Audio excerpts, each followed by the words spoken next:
கர்த்தருடைய பரிசுத்த நாமத்துக்கு ஸ்தோத்திரம். கிறிஸ்துவுக்குள் பிரியமான தேவனுடைய பிள்ளைகளே, மறுபடியுமாக இந்த வேத வசனங்கள் மூலமாக உங்களை சந்திப்பதில் நாங்கள் மிகவும் சந்தோஷமாக இருக்கிறோம். இன்றைக்கு வேத வசனத்தை நாம் தியானிப்பதற்கு முன்பதாக எல்லாரும் முழங்கால் படியிடுங்கள். ஒரு சிறிய ஜெபத்தை நாம் செய்வோம். எங்களை அதிகமாய் நேசிக்கதான நல்ல தகப்பனே, இம்மட்டுமாய் நாங்கள் நிற்பதும் நிர்மூலமாகாமல் இருப்பதும் எல்லாம் சுத்த கிருபை. இந்த நாளிலும் கூட எங்கள் ஆவியானவர் எங்கள் மூலமாய் நீர் பேசும்படியாக வேதத்தில் உள்ள ரகசியங்களை உடைய ஜனங்களுக்கு நீர் வெளிப்படுத்தி எல்லாருடைய மனக்கண்களை நீர் திறக்கும்படியாய் ஜெபிக்கிறோம். விசேஷமாக வேத வசனங்களை எங்கெங்கிருந்து கேட்டுக்கொண்டிருக்கிற எல்லா தேவனுடைய பிள்ளைகளையும் தேவனுடைய அக்கினி, தேவனுடைய வசனம், தேவனுடைய பரிசுத்த ஆவியானவர் தொடும்படியாக இந்த நேரத்திலும் எங்கள் ஆவி, ஆத்மா, சரீரத்தை உடைய கரத்தில் ஒப்புக் கொடுக்கிறோம். தொடர்ந்து உடைய பிரசன்னம் எங்கள் மத்தியில் இருக்கட்டும். எல்லாவற்றையும் இயேசுவின் மூலம் கேட்கிறோம் நல்ல பிதாவே, ஆமென். அல்லேலூயா. சாரோனின் ரோஜாவே, பள்ளத்தாக்கின் லீலியே, அன்பு எத்தனையோ ஆச்சரியம். சாரோனின் ரோஜாவே, பள்ளத்தாக்கின் லீலியே, அன்பு எத்தனையோ ஆச்சரியம். உம்மை மாத்திரம் நான் நேசித்திடுவே, அன்பே உம்மையே நான் சேவித்திடுவே. உம்மை மாத்திரம் நான் நேசித்திடுவே, அன்பே உம்மையே நான் சேவித்திடுவே. நிந்தைகள் பழிகளும் சூழ்ந்திட்ட வேலை, நித்தமும் நெருக்கத்தால் தவித்த வேலை. நிந்தைகள் பழிகளும் சூழ்ந்திட்ட வேலை, நித்தமும் நெருக்கத்தால் பயத்த வேலை. பயப்படாதே என்று நீ தேற்றியே, பாசம் கொண்டு அனைத்தீரல்லவோ. பயப்படாதே என்று நீ தேற்றியே, பாசம் கொண்டு அனைத்தீரல்லவோ. சாரோனின் ரோஜாவே, பள்ளத்தாக்கின் லீலியே, அன்பு எத்தனையோ ஆச்சரியம். சாரோனின் ரோஜாவே, பள்ளத்தாக்கின் லீலியே, அன்பு எத்தனையோ ஆச்சரியம். உம்மை மாத்திரம் நான் நேசித்திடுவே, அன்பே உம்மையே நான் சேவித்திடுவே. உம்மை மாத்திரம் நான் நேசித்திடுவே, அன்பே உம்மையே சேவித்திடுவே. அல்லேலூயா. கர்த்தருடைய பரிசுத்த நாமத்துக்கு ஸ்தோத்திரம். அருமையான தேவனுடைய பிள்ளைகளே, இன்றைக்கும் கூட நாம் தொடர்ந்து தியானித்துக் கொண்டிருக்கிற வேத வசனத்திலிருந்து லூக்கா எழுதின சுவிசேஷம் 15ஆம் அதிகாரம் 21ஆம் வசனத்திலிருந்து 23ஆம் வசனம் வரைக்கும் உள்ள காரியங்களை தான் இளைய குமாரனை குறித்து நாம் தியானித்துக் கொண்டிருக்கிறோம். இளைய குமாரன் செய்ததான பாவங்களை குறித்து 21ஆம் வசனத்திலே கேட்ட மன்னிப்பை குறித்து நாம் தியானித்தோம். 22ஆம் வசனத்திலும் 23ஆம் வசனத்திலும் உள்ள 5 விதமான ஆசீர்வாதங்களை குறித்து நாம் தியானித்துக் கொண்டிருக்கிறோம். அதிலே முதல் ஆசீர்வாதம், தகப்பன் இளைய குமாரனுக்கு கொடுத்த முதல் ஆசீர்வாதம் உயர்ந்த வஸ்திரம். இந்த உயர்ந்த வஸ்திரத்தை குறித்து தான் இது ஆவிக்குரிய வஸ்திரம். அன்றைக்கு பூமிக்குரிய வஸ்திரத்தை குறித்து தகப்பன் இளைய குமாரனுக்கு கொடுத்தார். ஆனாலும் ஆவிக்குரிய பிரகாரமாக ஒரு விலையேற பெற்ற வஸ்திரத்தை, உயர்ந்த வஸ்திரத்தை ஒரு தேவனுடைய பிள்ளை எப்படி தரித்துக் கொள்ள வேண்டும் என்பதை குறித்து, சில ஆசீர்வாதங்களை குறித்து போன பிரசங்கத்திலும் நாங்கள் உங்களுக்கு சொன்னோம். அதை குறித்து தான் வெளிப்படுத்தின விசேஷம் 19ஆம் அதிகாரம் 7ஆம் வசனம் 8ஆம் வசனத்திலே நாம் படிக்கும் பொழுது 7ஆம் வசனம் சொல்கிறது, நாம் சந்தோஷப்பட்டு கலிகூர்ந்து அவருக்கு துதி செலுத்த கடவோம்.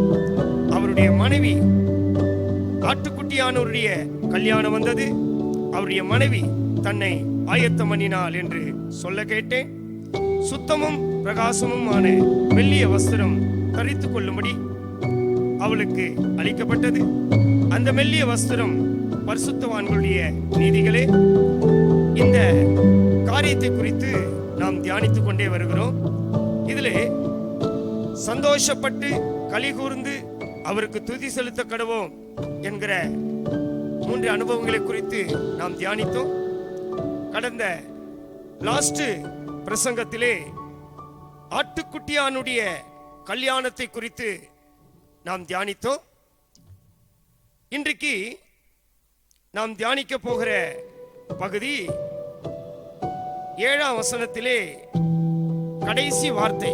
வெளிப்படுத்தின விசேஷம் 19ஆம் அதிகாரம் 7ஆம் வசனத்திலே கடைசி வார்த்தை, அவருடைய மனைவி தன்னை ஆயத்தம் பண்ணினாள் என்று சொல்ல கேட்டேன். இந்த வார்த்தையை குறித்து தான் இன்றைக்கு நாம் தியானித்து முடிக்க போகிறோம். தேவனுடைய பிள்ளைகளே, இளைய குமாரன் பாவத்துக்காக மன்னிப்பு கேட்டு தகப்பனிடத்தில் வந்த பிறகு தகப்பன் அவருக்கு உயர்ந்த வஸ்திரத்தை கொடுத்தார். இந்த உயர்ந்த வஸ்திரம் என்று சொல்வது ஆவிக்குரிய ஜீவியத்திலே ஒரு தேவனுடைய பிள்ளை பைபிள்ல சொன்னபடி பரலோக ராஜ்யத்திலே ஆட்டுக்குட்டியானுடைய கல்யாணத்துக்கு நாம் பிரவேசிக்க வேண்டுமானால், ரகசிய வருகையிலே நாம் எடுத்துக்கொள்ளப்பட வேண்டுமானால் இந்த விசேஷமான வஸ்திரத்தை நாம் தரித்துக் கொள்ள வேண்டும். இந்த வஸ்திரத்தை நாம் தரித்துக் கொள்ள வேண்டுமானால் 7ஆம் வசனத்திலே சந்தோஷப்படணும், கலிகூறணும், துதி செலுத்த கடனும், ஆட்டுக்குட்டியானுடைய கல்யாணம் என்று சொல்லப்பட்டது.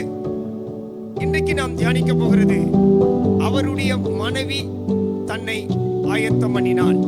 யாருடைய மனைவி? தேவனுடைய பிள்ளைகளே, இன்றைக்கு எல்லா வசனங்களையும் எடுத்து வாசிக்க நேரமில்லை. அவருடைய மனைவி தன்னை ஆயத்தம் பண்ணினாள் என்று சொல்ல கேட்டேன். அவருடைய மனைவி என்று சொல்வது யாரை காட்டுகிறது? ஆட்டுக்குட்டியானவருடைய மனைவி. கடந்த பிரசங்கத்திலே நான் சொன்னேன், ஆட்டுக்குட்டியானவர் என்பது நம்முடைய கர்த்தராகிய இயேசு கிறிஸ்து. இயேசு கிறிஸ்துவுடைய மனைவி யார்? இந்த பூமியிலே உண்மையான மனம் திரும்புதல், ஞானஸ்தானம், பரிசுத்த ஆவியினுடைய அபிஷேகத்தை பெற்று இயேசு கிறிஸ்து சொன்ன நேர்மையான உபதேசத்தின்படி ஜீவிக்கிற ஒரு தேவனுடைய பிள்ளை, சபைக்குள்ளே உண்மையான பரிசுத்த ஆவியின் அபிஷேகத்தை பெற்ற சபைக்குள்ளே ஜீவிக்கிற தேவனுடைய பிள்ளை ஆட்டுக்குட்டியானவருக்கு மனைவியின் ஸ்தானத்தில் கர்த்தர் வைத்திருக்கிறார். இப்போ சபையானது இந்த பூமியிலே, புதிய ஏற்பாட்டு சபையானது இந்த பூமியிலே மனைவியின் ஸ்தானத்தில் இருக்கிறது. நல்லா கவனியுங்கள். இப்போ நாம் இருக்கிற ஸ்தானம், மனம் திரும்பி ஞானஸ்தானம் எடுத்து பரிசுத்தாவின் அபிஷேகத்தை பெற்று ஒரு வேறுபாட்டின் ஜீவியத்தை செய்து பூரணத்துக்கு நேராக உபதேசத்தின் வாயிலாய் நாம் கடந்து போய் கொண்டிருக்கிறோம். இப்போ சபை, புதிய ஏற்பாட்டு சபை இருக்கிற ஸ்தானம் மனைவி. இந்த மனைவியின் ஸ்தானத்திலே இருக்கிற நாம், வேதம் சொல்கிறது அவருடைய மனைவி தன்னை ஆயத்தம் பண்ணினார். இங்க கவனிக்க வேண்டிய ஒரு பகுதி இருக்கிறது. பூமியிலே ஒரு வாலிபனுக்கும் ஒரு வாலிப பெண்ணுக்கும் நடக்கிற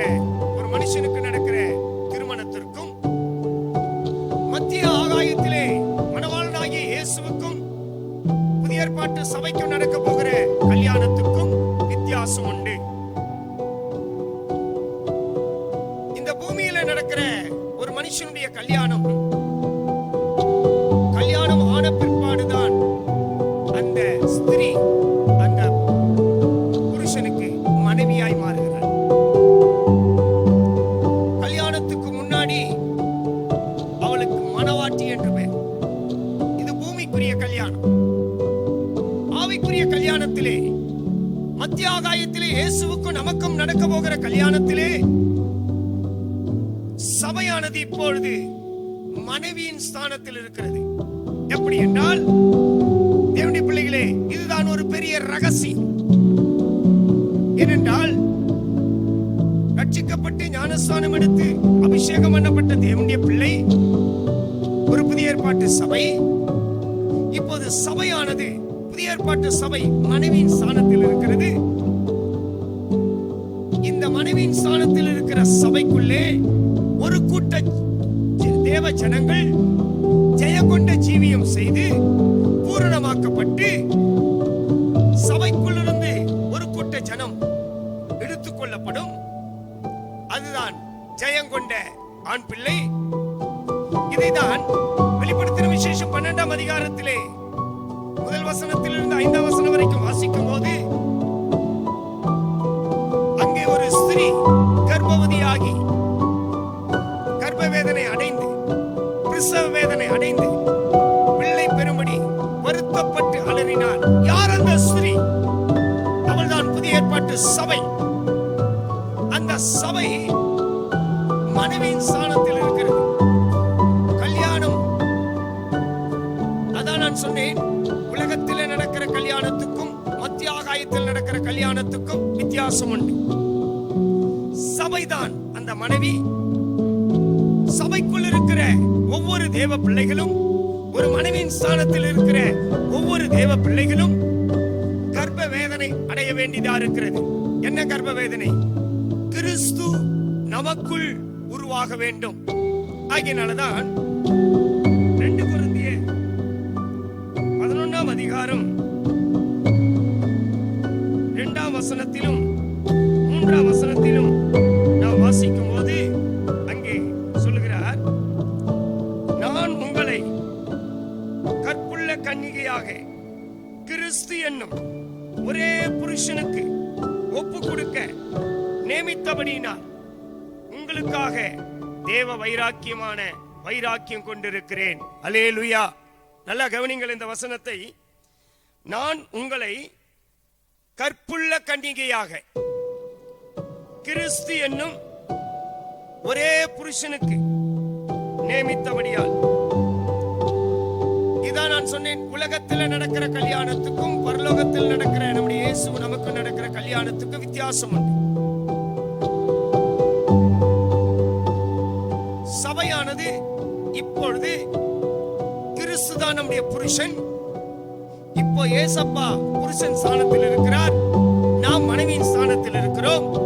நமக்குள்ளே ஒரு கிறிஸ்து ஜெயங்கொண்ட ஆண் பிள்ளை, ஜெய ஜீவிதம் உருவாகி கொண்டிருக்கிறது.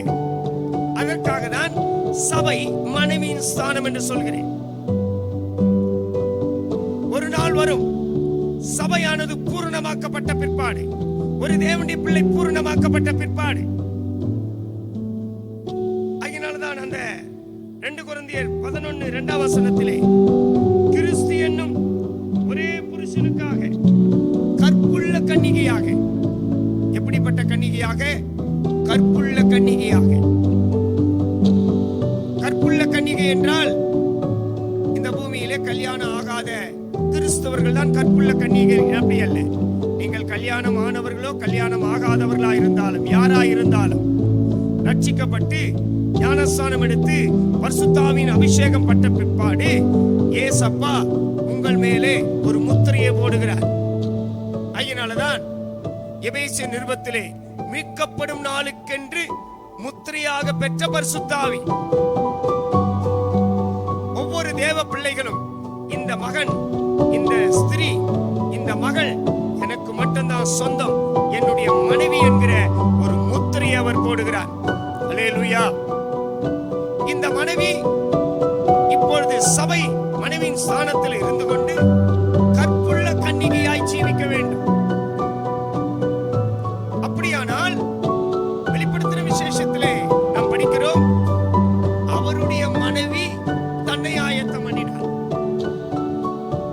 தான் இயேசுவுக்கு மனைவி.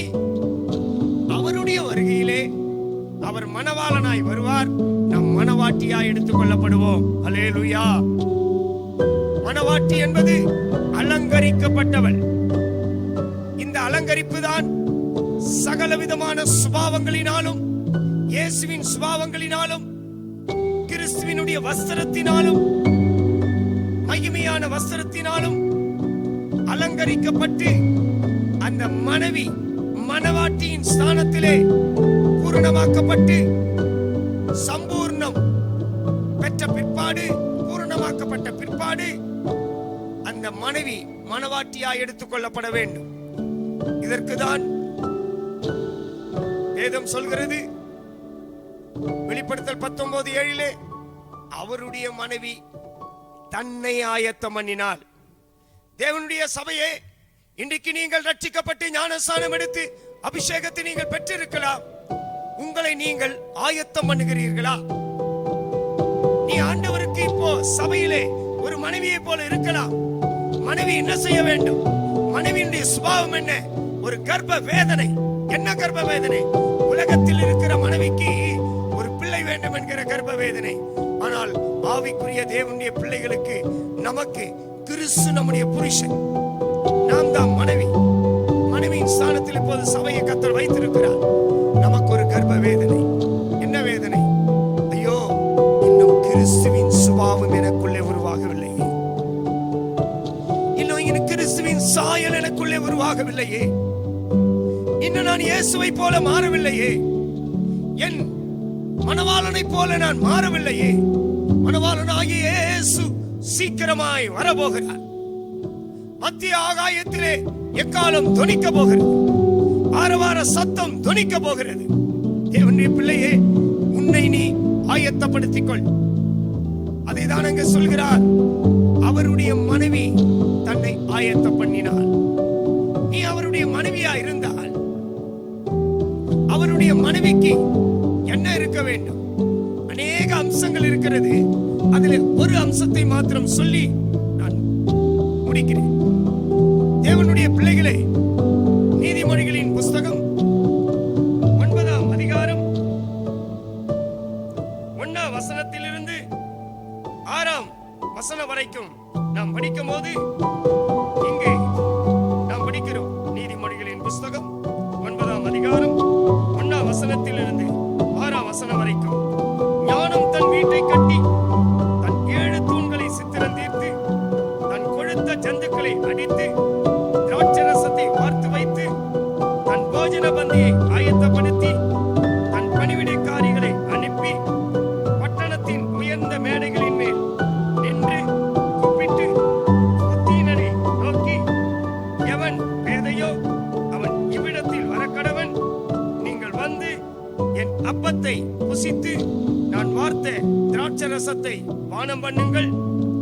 பேதமையை விட்டு விலகுங்கள், அப்பொழுது பிழைத்திருப்பீர்கள். புத்தியின் வழியிலே நடவுங்கள் என்று விளம்புகிறது. அல்லேலூயா.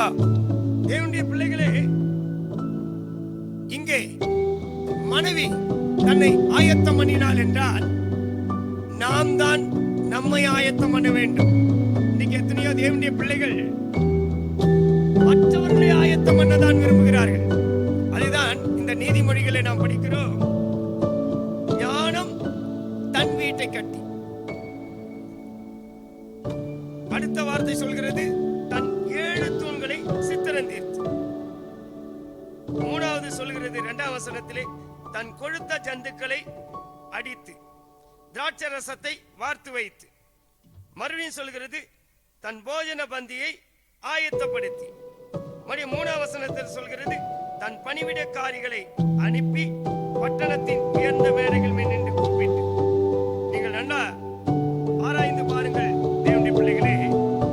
1ஆம் வசனம், 2ஆம் வசனம், 3ஆம் வசனத்திலே 5 முறை தன் தன் தன் என்று சொல்லப்பட்டிருக்கிறது. பாருங்கள், ஞானம் தன் வீட்டை கட்டி ஒரு முறை, 2வது தன் 7 தூண்களை சித்திரம் தீர்த்து, தன் கொழுத்த ஜந்துக்களை அடித்து, இது 3வது தன், 4வது தன்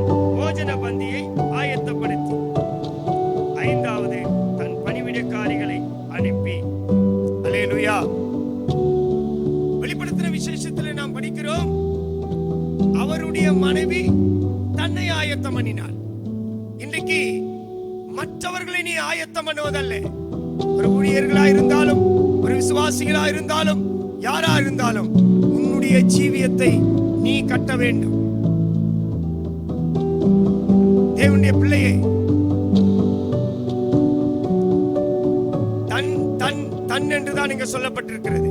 முதல் வார்த்தை ஞானம் தன் வீட்டை கட்டி. நீங்கள் ஒரு ஞானமுள்ள ஸ்திரியாய், ஞானமுள்ள ஒரு புருஷனாய், ஞானமுள்ள ஒரு விசுவாசியாய், ஞானமுள்ள ஒரு ஊழியக்காரனாய் இருந்தால், கொரிந்தியர் புஸ்தகத்திலே நான் வாசிக்கிறோம், 1 கொரிந்தியர் 1ஆம் அதிகாரத்திலே கடைசி வசனத்திலே, அவரே தேவனால் நமக்கு ஞானமும் நீதியும் பரிசுத்தமும் மீட்புமானார். அந்த தேவன் ஞானமுள்ள தேவன். அதே ஞானத்தை தேவன் நமக்கு தந்திருக்கிறார். ஆகினால்தான் நீதிமொழிகள் 14:4 வசனத்தில் கூட புத்தி உள்ள ஸ்திரீ, குணசாலியான ஸ்திரீ என்று நாம் படிக்கிறோம். நாம் குணசாலியான, புத்தி உள்ள, ஞானமுள்ள ஸ்திரியா இருக்க வேண்டும். இந்த ஸ்திரீ என்று சொல்வது புதிய ஏற்பாட்டு சபையை தான் காட்டுகிறது. இதைதான் நான் முன்னாடியே சொன்னேன். வெளிப்படுத்தின விசேஷம் 12ஆம் அதிகாரத்திலே ஒரு ஸ்திரீ சூரியனை அணிந்திருந்தாள். அவள் பாதங்கள் சந்திரன் மேல் காணப்பட்டது. அவள் சிரசின் மேல் 12 நட்சத்திரங்களை, கிரீடத்தை அணிந்திருந்தாள். இந்த ஒரு ஸ்திரீ என்பது புதிய ஏற்பாட்டு சபையை காட்டுகிறது. இங்க நீதிமொழிகளின் புஸ்தகத்திலே வரும்போது ஞானம் தன் வீட்டை கட்டி, இந்த ஞானம் தான் ஞானமுள்ள ஸ்திரீ. தேவனுடைய பிள்ளையே, நீ புதிய ஏற்பாட்டு சபை தேவனுடைய பிள்ளையாய் இருப்பாய். ஆனால் ஞானமுள்ள ஸ்திரியாக உன் வீட்டை நீதான் கட்ட வேண்டும். உன்னுடைய ஆவிக்குரிய ஜீவியத்தை நீதான் கட்ட வேண்டும். வீடு என்று சொல்வது ஏதோ நம்முடைய படுக்கிற வீடுகள் அல்ல. நம்முடைய ஆவி, ஆத்துமா, சரீரம் தான் நம்முடைய வீடு. அதுதான் ஆண்டவர் சொல்கிறார், நீங்களே தேவனுடைய ஆலயமா இருக்கிறீர்கள். ஒருவன் தேவனுடைய ஆலயத்தை கெடுத்தால் நான் அவனை கெடுப்பேன் என்று கர்த்தர் சொல்கிறார். ரட்சிக்கப்பட்டு ஞானஸ்நானம் எடுத்து பரிசுத்தாவின் அபிஷேகத்தை பெற்ற பிற்பாடு தேவனுடைய பிள்ளையே, நீங்கள் தான் தேவனுடைய ஆலயம். உங்களுக்குள்ளே பரிசுத்தாவியானவர் வாசம் பண்ணுகிறார். இந்த ஞானமுள்ள ஸ்திரீ தன் வீட்டை கட்டுகிறது போல நீங்களும் கூட உங்கள் வீட்டை நீங்கள் கட்ட வேண்டும். எப்படி கட்ட வேண்டும்? நீதிமொழிகள் 9:1 வசனத்திலே படிக்கும் போது, ஞானம் தன் வீட்டை கட்டி, நம்முடைய ஆவி, ஆத்மா, சரீரம் தான் வீடு. இதை கட்டி தன் 7 தூண்களை சித்திரந்திருக்கிறார். இந்த 7 தூண்கள் என்று சொல்வது எதை வெளிப்படுத்துகிறது? தேவன் நமக்கு கொடுத்த ரட்சிப்பின் படிகளிலே 7 ஸ்டெப்ஸ், 7 படிகள். ரட்சிக்கப்படுதல், மனம் திரும்புதல், ஞானஸ்நானம், பரிசுத்தாவின் அபிஷேகம், வேறுபாட்டின் ஜீவியம், இப்படி 7 படிகள் உண்டு. இந்த படிகளை பற்றி சொல்வதற்கு இப்பொழுது நேரமில்லை. இந்த 7 தூண்கள் என்று சொல்வது அந்த 7 படிகளை வெளிப்படுத்துகிறது. இந்த 7 படிகளிலே ஒரு தேவனுடைய பிள்ளை எப்படி ஜீவிக்க வேண்டும்? அந்த 7 தூண்கள் என்பது நாம் தான் சபைக்கு ஒரு தூண்களாய் இருக்கிறோம். தேவனுடைய பிள்ளைகளே, அந்த ரட்சிப்பின் 7 படிகளை நீ சித்திரம் தீர்க்க வேண்டும். சித்திரம் தீர்ப்பது என்பது சுத்திகரிக்க வேண்டும். அவருடைய மனைவி தன்னை ஆயத்தம் பண்ணினாள் என்று சொல்ல கேட்டேன். நாம் இயேசுவுக்கு மனைவி. நம்முடைய மனவாளிய இயேசு சீக்கிரமாய் வரப்போகிறார். இன்னைக்கு நம்முடைய பெற்ற ரட்சிப்பு, ஞானஸ்நானம், அபிஷேகம் இதெல்லாம் எப்படி இருக்கிறது என்பதை நாம் ஆராய்ந்து பார்க்க வேண்டும். 7 தூண்களை சித்திரம் தீர்த்து 2ஆம் வசனம் சொல்கிறது, தன்னுடைய கொழுத்த ஜந்துக்களை அடித்து. இந்த கொழுத்த ஜந்துக்கள் என்று சொல்வது கிறிஸ்துவின் சுபாவங்கள் என்று கூட நாம் சொல்லலாம். ஞானமுள்ள ஸ்திரீ கொழுத்த ஜந்துக்களை அடிக்கிறார். ஆபேல் கொண்டு வந்த காணிக்கையை குறித்து நாம் படிக்கும் போது, மந்தையில் உள்ள தலையீற்றுகளில் அவன் கொழுமையானவைகளை தான், முதலீட்டை தான் அவன் கொண்டு வந்தான். பிரதம பலனை தான் அவன் கொண்டு வந்தான். தேவனுடைய பிள்ளைகளே, இன்னைக்கு நம்முடைய வாழ்க்கையிலே நம்முடைய உலக சுபாவங்களை நாம் வைத்துக் கொள்ளக்கூடாது. பிசாசுடைய சுபாவங்களை நாம் வைத்துக் கொள்ளக்கூடாது. கொழுத்த ஜந்துக்கள் என்று சொன்னால் கிறிஸ்துவினுடைய சுபாவங்கள். அடுத்த அந்த 2ஆம் வசனத்தில் வாசிக்கிறோம், கொழுத்த ஜந்துக்களை அடித்து திராட்சரசத்தை வார்த்து வைத்து. இந்த திராட்சரசம் என்று சொல்வது 3 காரியங்களுக்கு நாம் நிழலாட்டமாக சொல்லலாம். ஒன்று இயேசு கிறிஸ்துவினுடைய அன்பு, இன்னொன்று இயேசு கிறிஸ்துவினுடைய ரத்தம், இன்னொன்று பரிசுத்த ஆவியினுடைய அபிஷேகம். ஒரு தேவனுடைய பிள்ளை ஞானமுள்ள ஸ்திரியா இருந்தால் அந்த ஞானமுள்ள ஸ்திரீதான் புதிய ஏற்பாட்டு சபை. இன்றைக்கு உனக்குள்ளே இயேசு கிறிஸ்துவினுடைய அன்பு இருக்கிறதா? இயேசு கிறிஸ்துவினுடைய அபிஷேகம் உனக்குள் இருக்கிறதா? இயேசு கிறிஸ்துவினுடைய ரத்தம் உனக்குள் இருக்கிறதா? இயேசு கிறிஸ்துவினுடைய ரத்தம் உனக்குள்ள இருந்தால்தான் நீ உன்னை ஆயத்தம் பண்ண முடியும். அந்த ரத்தம் தான் சகல பாவங்களையும் சுத்திகரித்து உன்னை பரிசுத்தமாக்குகிறது. ஒவ்வொரு நாளும் உன்னை சுத்திகரித்துக் கொண்டிருக்கிறது.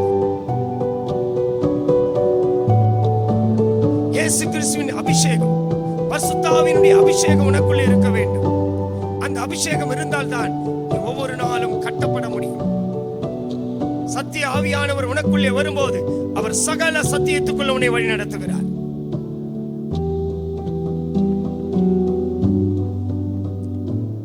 அது மட்டுமல்ல, அந்த திராட்சரசம் இயேசுவின் அன்பை கூட வெளிப்படுத்துகிறது. இயேசுவின் அன்பு உனக்குள்ளே காணப்பட வேண்டும்.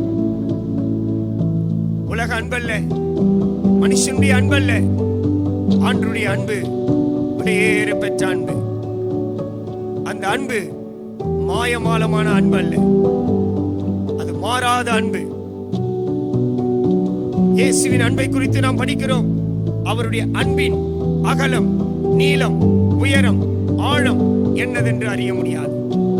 தேவனுடைய பிள்ளைகளே, அவருடைய அன்பு அளவுக்கு எட்டாததா இருக்கிறது.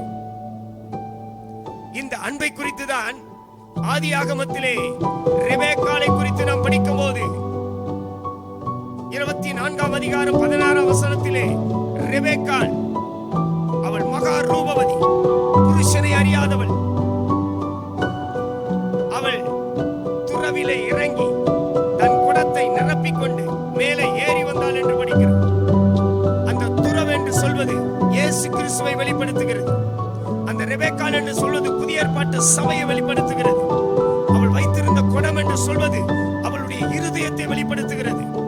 அந்த குடமாகிய இருதயத்திலே அவள் கிணறாகிய இயேசு கிறிஸ்துவுக்குள்ளே இறங்கி, இயேசு கிறிஸ்துவுக்குள்ளே அந்த அன்பின் ஆழம், அதுதான் அவருடைய அன்பின் ஆழம், நீளம், உயரம், அகலம் என்னதென்று அறிய முடியாது. அந்த அன்பின் ஆழத்தில் இறங்கி தன் குடத்தை நிரப்பிக்கொண்டு மேலே ஏறி வந்தார். தேவனுடைய பிள்ளைகளே, இன்றைக்கு எத்தனையோ இருதயங்களிலே இயேசு கிறிஸ்துவினுடைய அன்பு இல்லை. இயேசுவினுடைய அன்பு இல்லாதபடினால்தான் அநேகர் இன்றைக்கு பாவம் செய்து கொண்டிருக்கிறார்கள். தன்னை ஆயத்தப்படுத்த முடியவில்லை. இயேசு கிறிஸ்துவின் வருகைக்காக ஆயத்தப்படுத்த முடியவில்லை. உன் இருதயத்திலே அவருடைய அபிஷேகம் இருக்க வேண்டும். உன் இருதயத்திலே அவருடைய அன்பு இருக்க வேண்டும். உன் இருதயத்திலே அவருடைய ரத்தம் இருக்க வேண்டும். இதுதான் நீதிமொழிகள் 9 2ஆம் வசனத்திலே திராட்சரசத்தை வார்த்து வைத்து, இந்த திராட்சரசம் 3 அனுபவங்களை வெளிப்படுத்துகிறது. ஒன்று இயேசுவின் அன்பு, பரிசுத்த ஆவியின் அபிஷேகம், இயேசுவின் ரத்தம். இது 3 உனக்குள் இருக்கிறதா?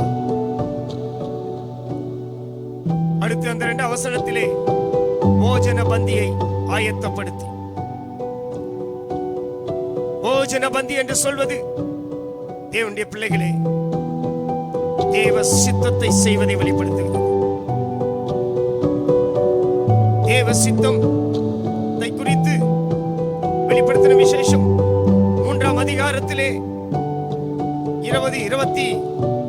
20ஆம் வசனத்திலே நாம் படிக்கும் போது அங்கே சொல்லப்பட்டிருக்கிறது. வெளிப்படுத்தின விசேஷம் 3ஆம் அதிகாரம் அங்கே நாம் படிக்கும் போது ஆவியானவர் சொல்லுகிறார் 20ஆம் வசனத்திலே, வெளிப்படுத்தின விசேஷம் 3:20 இதோ வாசற்படியிலே நின்று கதவை தட்டுகிறேன். ஒருவன் என் சத்தத்தை கேட்டு கதவை திறந்தால் நான் அவனுக்குள்ளே பிரவேசித்து அவனோடு கூட நான் போஜனம் பண்ணுவேன், அவனும் என்னோடு கூட போஜனம் பண்ணுவான். அருமையான தேவனுடைய பிள்ளைகளே, இந்த நீதிமொழிகளிலே 1 வசனம் 2 வசனம், அந்த ஞானமுள்ள ஸ்திரீ, புத்தியுள்ள ஸ்திரீ, குணசாலியான ஸ்திரீ தன் வீட்டை கட்டுகிறாள், தன் 7 தூண்களை சித்திரம் தீர்க்கிறாள், தன் கொழுத்த ஜந்துக்களை அடிக்கிறாள், திராட்சை ரசத்தை வார்த்து வைக்கிறாள், போஜன பந்தியை ஆயத்தப்படுத்துகிறாள். இப்படியெல்லாம் செய்து எவன் புத்தியினனோ எவன் பேதையோ இவ்விடத்தில் வர கடவன். நீங்கள் வந்து என் அப்பத்தை புசித்து நான் வார்த்து வைத்த திராட்சை ரசத்தை பானம் பண்ணுங்கள் என்று கூப்பிடுகிறார். தேவனுடைய பிள்ளையை, தேவனுடைய சபை, இப்படிப்பட்ட ஆயத்தம் உனக்குள் இருக்கிறதா? ஆராய்ந்து பாருங்கள். வெளிப்படுத்தின விசேஷம் 19:7 வசனத்திலே கடைசி வார்த்தையை குறித்து தான் நாம் தியானித்துக் கொண்டிருக்கிறோம். அவருடைய மனைவி தன்னை ஆயத்தம் பண்ணினாள் என்று சொல்ல கேட்டேன். இங்க நீதிமொழிகளிலே இந்த ஞானமுள்ள ஸ்திரீ தன்னை ஆயத்தம் பண்ணி கொண்டே இருக்கிறாள். இன்றைக்கு ரட்சிக்கப்பட்ட தேவனுடைய பிள்ளையே, விசுவாசியே, ஆண்டவர் உனக்கு ஞானம் தந்திருக்கிறார், உனக்கு ரட்சிப்பை தந்திருக்கிறார், அபிஷேகத்தை தந்திருக்கிறார், ஞானஸ்தானத்தை தந்திருக்கிறார். ஆனாலும் கூட வேத வசனத்தை தந்திருக்கிறார், ஊழியர்களை தந்திருக்கிறார், சபையை தந்திருக்கிறார், உபதேசத்தை தந்திருக்கிறார். ஆனாலும் கூட உன்னை நீ ஆயத்தப்படுத்தாமலே இருக்கிறார். ஆண்டுடைய வருகை வந்தால் என்ன செய்வாய்? இதோ வாசற்படியிலே நின்று கதவை தட்டி கொண்டிருக்கிறார். வாசற்படியிலே நின்று கதவை தட்டி கொண்டிருக்கிறார். நம்ம எல்லாரும் நம்மை ஆராய்ந்து பார்ப்போம். நாம் ஆயத்தமா இருக்கிறோமா? ஆயத்தம் உள்ளவர்களை சேர்க்கும்படியாக இயேசு சீக்கிரம் வருகிறார். தேவனுடைய பிள்ளைகளே, ஆங்காங்கே உள்ளவர்களே, நீங்கள் உங்களை கண்களை மூடுங்கள், முழங்கால் படியிடுங்கள்.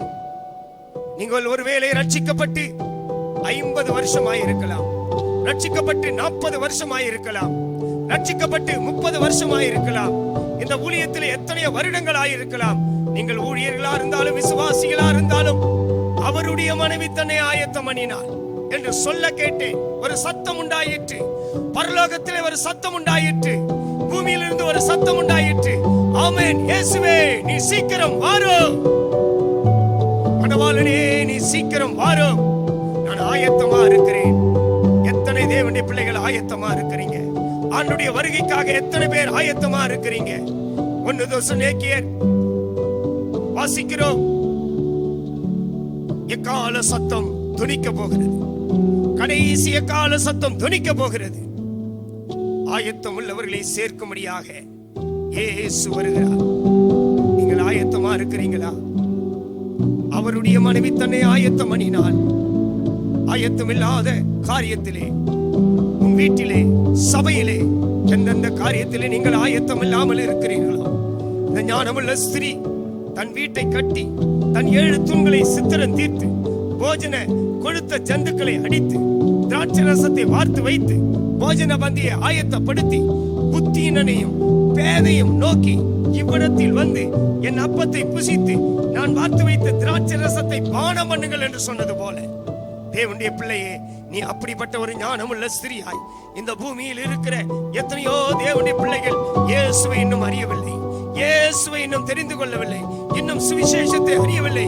அவர்களுக்கு நீ ஒரு சுவிசேஷகனாய் மாறி, ஒரு புத்தி உள்ள ஸ்திரீயாய் மாறி, ஒரு ஞானமுள்ள ஸ்திரீயாய் மாறி, நீ கண்களை மூடி தேவனே என்னை ஆயத்தப்படுத்தும் என்று சொல்லுங்க, எங்களை சித்தப்படுத்தும் என்று சொல்லுங்க. இந்த நேரத்திலும் கூட கர்த்தரை ஆயத்தம் பண்ணும்படியாய் வாஞ்சிக்கிறேன். எந்தெந்த காரியத்திலே நாம் ஆயத்தம் இல்லாமல் சித்தம் இல்லாமல் இருக்கிறோமோ, தேவனே என்னை பரிசுத்தப்படுத்துங்க, எங்களை சுத்திகரியுங்க, எங்களை ஆயத்தம் பண்ணுங்க என்று சொல்லி அவருடைய மனைவி தன்னை ஆயத்தம் பண்ணினது போல நாமும் கூட நம்முடைய ஆவி, ஆத்துமா, சரீரத்தை ஒப்பு கொடுத்து அவருடைய வருகைக்காய் ஆயத்தமாக்கப்படுவோம். தேவனுடைய பிள்ளையே, அவருடைய வருகை மிக மிக சமீபமா இருக்கிறது. நாம் ஒருவர் ஆகிலும் கைவிடப்படக்கூடாது. இந்த வசனத்தை இதோடு கூட நாங்கள் முடிக்கிறோம். அடுத்த பகுதியிலே, அடுத்த வீடியோவிலே வஸ்திரங்களை குறித்து நாம் தியானிக்கலாம். நம்முடைய கண்களை மூடி ஒரு சிறிய ஜெபத்தை நாம் செய்வோம். எங்களை நேசிக்கிறதான நல்ல தகப்பனே, இந்த நல்ல வேலைக்காய் ஸ்தோத்திரம். அவருடைய மனைவி தன்னை ஆயத்தம் பண்ணினாள் என்று சொல்ல கேட்டேன் என்று சொன்னது போல இந்த நாளிலும் கூட கேட்டதான வேத வசனத்தின்படி நம்முடைய பிள்ளைகள் ஒவ்வொருவரும் ஆண்டவரே, அந்த ஞானமுள்ள ஸ்திரீ தன் வீட்டை கட்டி 7 தூண்களை சித்திரம் தீர்த்து கொடுத்த ஜந்துக்களை அடித்து திராட்சை ரசத்தை வார்த்து வைத்து போஜன பந்தியை ஆயத்தப்படுத்தினது போல ஆவி ஆத்துமா சரீரத்திலும் ஒரு பூரணமாக்கப்பட்ட ஒரு ஜீவியத்தை செய்ய நீர் எங்களுக்கு உதவி செய்யும். எல்லாவற்றையும் இயேசுவின் நாமத்தில் வேண்டிக் கொள்கிறோம் நல்ல பிதாவே, ஆமென்.